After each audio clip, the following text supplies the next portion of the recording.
अस्सलाम वालेकुम। Last lecture में हमने डिस्कस किया था ग्लाइकोलाइसिस की हमने फेजेस को डिस्कस किया था, investment phase and oxidative phase. अब ये जो लेक्चर है इसमें हम डिस्कस करेंगे रेगुलेशन ऑफ ग्लाइकोलाइसिस और कंट्रोल पॉइंट्स ऑफ ग्लाइकोलाइसिस। अब ये जो हमारे पास टॉपिक है रेगुलेशन ऑफ ग्लाइकोलाइसिस या कंट्रोल पॉइंट्स ऑफ ग्लाइकोलाइसिस का मतलब क्या है।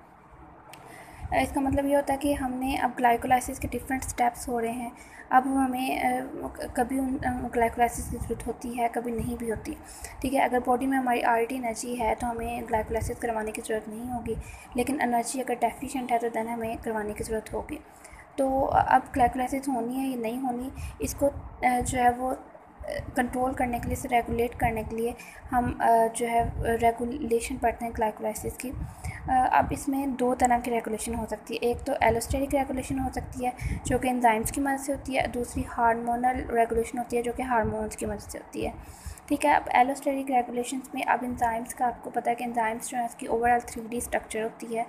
ठीक है, उसमें एक स्पेशल साइट होती है, इसमें एक्टिव साइट कहते हैं, और लेकिन कुछ एलोस्टेरिक एंजाइम्स होते हैं जिनमें एलोस्टेरिक साइट होती है।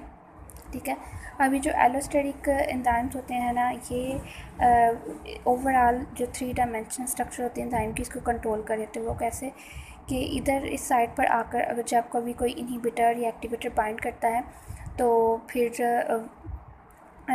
इसकी एंजाइम की शेप चेंज हो जाती है। शेप चेंज हो जाती है तो इस तरह फिर जो है वो ये रेगुलेटरी एंजाइम्स वर्क करते हैं और ये प्रोसेस को रेगुलेट करते हैं। अब फॉर एग्जांपल हमारे पास हेक्सोकाइनेज एक एंजाइम है। ठीक है, अब ये जो हेक्सोकाइनेज है ना, ये एक रेगुलेटरी एंजाइम है जिसे हम एलोस्टेरिक रेगुलेटरी एंजाइम कह सकते हैं, मॉड्यूलेटर कह सकते हैं। ठीक है, और मोर स्पेसिफिकली ये एक इनहिबिटर के तौर पर भी एक्ट कर सकता है, स्टिमुलेटर के तौर ये एक ठीक है एंजाइम जो है वो एलोस्टेरिक रेगुलेटरी में वर्क करता है। अब ये कैसे कि जब हमारी बॉडी में ऑलरेडी ग्लूकोज की कंसनट्रेशन ज़्यादा है, तो ग्लूकोज की कंसनट्रेशन ज़्यादा है इसका मतलब हमने ग्लूकोज को ग्लूकोज 6 फॉस्फेट में कन्वर्ट करने की ज़रूरत है हमें, क्योंकि ग्लूकोज की कंसनट्रेशन ज़्यादा है। तो ग्लूकोज को ग्लूकोज 6 में कन्वर्ट करने वाला जो एंजाइम है डेट इज़ हेक्सोकाइनेज। और अगर तो ग्लूकोज की कंसंट्रेशन ज़्यादा थी तो इसने हेक्सोकाइनेज को स्टिमुलेट किया ग्लूकोज ने कि वो ग्लूकोज 6 फॉस्फेट में कन्वर्ट करे ग्लूकोज को। तो यहाँ पे जो ग्लूकोज है ना, ये एज अ स्टिमुलेटर एक्ट करा, इस एंजाइम का स्टिमुलेटर के तौर पर एक्ट किया। ठीक है, अगर ग्लूकोज की कंसंट्रेशन जो है वो ज़्यादा है। लेकिन अगर जो है वो ग्लूकोज की कंसंट्रेशन कम है, लेकिन ये जो ग्लूकोज 6 फॉस्फेट है इसकी कंसंट्रेशन अगर हमारे पास ज़्यादा है, ग्लूकोज की कम है लेकिन ग्लूकोज 6 फॉस्फेट की ज़्यादा है, इसका मतलब ये है कि ग्लूकोज ऑलरेडी ही ग्लूकोज 6 फॉस्फेट में कन्वर्ट हो चुका है। तो इस तब जो है ये जो ग्लूकोज 6 फॉस्फेट होगा, ये वाला जो सबस्ट्रेट होगा ना, ये एज अ इनहिबिटर एक्ट करेगा इस एंजाइम के लिए। ठीक है, तो लाइक अब जो नॉर्मल एंजाइम्स होते हैं उसमें भी सबस्ट्रेट्स ही होते हैं जो कि एक्टिव साइट पर लगते हैं, लेकिन एलोस्टेरिक एंजाइम्स में भी सबस्ट्रेट ही होते हैं, लेकिन वो जाकर एक्टिव साइट की बजाय एलोस्टेरिक साइट पर लगते हैं और वहाँ पर जाके एक्टिवेटर के तौर पर भी वर्क कर सकते हैं, इनहिबिटर के तौर पर भी। लाइक यहाँ पर जो ग्लूकोज है वो इसके एक्टिवेटर के तौर पर एक्ट कर रहा है, लेकिन ग्लूकोज 6 फॉस्फेट जो वो इनहिबिटर के तौर पर एक्ट कर रहा है। तो ये एक एग्जांपल होगी एलोस्टेरिक रेगुलेशन की। दूसरे हार्मोन्स हैं। हार्मोन्स में आपको पता है कि शुगर्स में मोस्टली हम इंसुलिन का जो है वो इंसुलिन को स्टडी करते हैं, ग्लूकागोन हार्मोन को स्टडी करते हैं, तो वो हम बाद में देखेंगे। अब नेक्स्ट है ग्लूकोज जो है ना, ग्लूकोज 6 फॉस्फेट में कन्वर्ट हो सकता है हेक्सोकाइनेज की मदद से भी, लेकिन यहाँ पर एक दूसरा एंजाइम भी है डेट इज़ ग्लूकोकाइनेज। अब ये जो ग्लूकोकाइनेज है ना, इसका भी काम यही है कि इसने भी ग्लूकोज को ग्लूकोज 6 फॉस्फेट में ही चेंज करना। लेकिन इन दोनों में डिफरेंस थोड़ा सा ये है कि काम दोनों का सेम है, ग्लूकोज को ग्लूकोज 6 फॉस्फेट में कन्वर्ट किया, लेकिन जो डिफरेंस है वो ये है कि जो हेक्सोकाइनेज ये एक जनरल एंजाइम है, ये हर किसी सेल के साइटोप्लाज्म में पाया जाता है, लेकिन ग्लूकोकाइनेज जो है ना, ये एक स्पेसिफिक एंजाइम है। ठीक है, जो कि सिर्फ़ और सिर्फ हमारे लीवर सेल्स के न्यूक्लियस में पाया जाता है।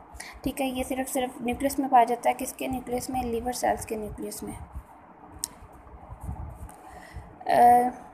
अब ये जो ग्लाइकोलाइसिस एक ऐसा पाथवे है जो कि सेंट्रल पाथवे है, ये बहुत से मेटाबॉलिक प्रोसेसेस के सेंटर में आता है। ठीक है, लाइक क्रेब्स साइकिल है, इलेक्ट्रॉन ट्रांसपोर्ट चेन है, न्यूक्लियोटाइड सिंथेसिस, लिपिड सिंथेसिस, इन सब के सेंटर में आता है। इस वजह से इसको हम सेंट्रल मेटाबॉलिक पाथवे कहते हैं। अब जो इसके डिफरेंट इंटरमीडिएट्स होते हैं, लाइक ग्लूकोज 6 फॉस्फेट, जो ये एक इंटरमीडिएट है ग्लाइकोलाइसिस का। अब एक ऐसी कंडीशन हमारी बॉडी में कि एटीपी हमारी बॉडी में ऑलरेडी है, हमें मज़ीद ग्लाइकोलाइसिस के स्टेप्स की ज़रूरत नहीं है। तो हमने क्या करना है कि इस ग्लूकोज 6 फॉस्फेट को फर्दर फ्रुक्टोज 6 फॉस्फेट में कन्वर्ट करने की बजाय हमने क्या करना है, इस ग्लूकोज 6 फॉस्फेट का पाथवे चेंज कर लेना है। ठीक है, जब हम पाथवे चेंज करेंगे तो ग्लूकोज से इधर से नेक्स्ट पायरुवेट बनाने की बजाय हमने इससे न्यूक्लियोटाइड की सिंथेसिस भी कर सकते हैं। इसका पाथवे हमने चेंज किया, ऐसे पाथवे में ले गए जहाँ पर इसकी ग्लाइकोलाइसिस की बजाय इसकी न्यूक्लियोटाइड की सिंथेसिस होना शुरू हो गई है। ठीक है, इसी तरह एक इंटरमीडिएट है डाईहाइड्रोक्सी एसीटोन फॉस्फेट।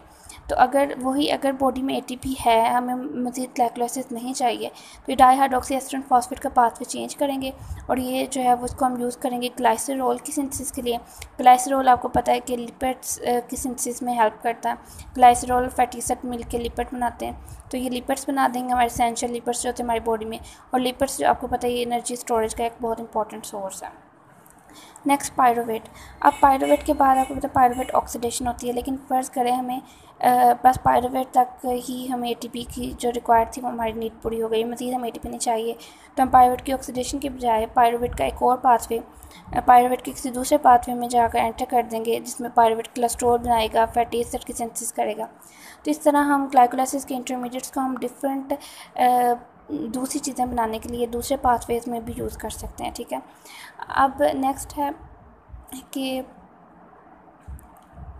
हमारे अब वो जो कंट्रोल पॉइंट्स हैं ग्लाइकोलाइसिस में वो कौन कौन से हैं जहाँ पर हम ग्लाइकोलाइसिस को रेगुलेट कर सकते हैं। सबसे पहला पॉइंट तो है कि ग्लूकोज का ग्लूकोज 6 फॉस्फेट में चेंज होना। यहाँ पर हेक्सोकाइनेज जो एंजाइम है वो एक रेगुलेटरी एंजाइम है। ठीक है, फिर फ्रुक्टोज 6 फॉस्फेट का फ्रुक्टोज 1,6 बिस फॉस्फेट में चेंज होना, और फिर सबसे एंड वाला स्टेप फॉस्फोफिनॉल पायरुवेट का पायरुवेट में चेंज होना। तो ये 3 स्टेप्स हैं जो कि रेगुलेटरी स्टेप्स के तौर पर वर्क करते हैं, और तीनों रिवर्सिबल स्टेप्स हैं, तो इस वजह से उनको रेगुलेटरी स्टेप्स भी कहते हैं। अब इनको हम जो है वो नेक्स्ट लेक्चर में इनकी हम एक्सप्लेनेशन डिस्कस करेंगे कि कैसे ये रेगुलेटरी स्टेप्स के तौर पर एक्ट करते हैं।